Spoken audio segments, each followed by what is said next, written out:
नमस्ते, प्रणाम। मैं आप लोगों के बीच में एक पति पत्नी बच्चे का गाना लेके आई हूँ। अच्छा लगे तो कमेंट में ज़रूर बताइएगा।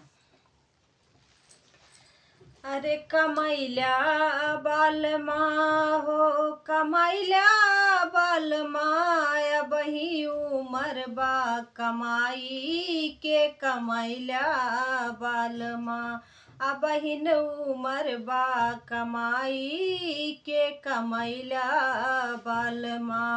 अरे कमैल्या बालमा हो, कमैल्या बालमा, अबहिन उमर बा कमाई के, कमैल्या बालमा अबहिन उमर बा कमाई के, कमैल्या बालमा।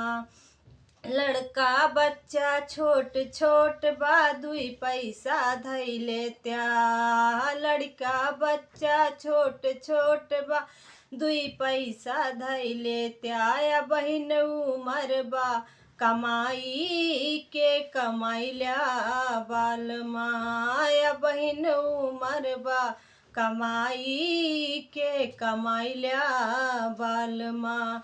जब बच्चन स्कूल जाए लगी है, जब बच्चन स्कूल जाए लगी है, रोज मंगी है 10-5 रुपया। पापा पेंसिल ले दई दिया, तू कमैल्या बालमा।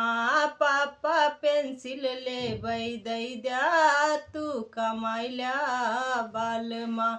अरे कमैल्या बालमा हो, कमैल्या बालमा, अबहिन उमर बा कमाई के, कमैल्या बालमा अबहिन उमर बा कमाई के, कमैल्या बालमा। जब तोरी धनिया जई है शॉपिंग करे, मंगी है 1000 रुपया, सैया ले हम लिपस्टिक, तू कमैल्या बालमा। सैया ले हम लिपस्टिक, तू कमैल्या बालमा।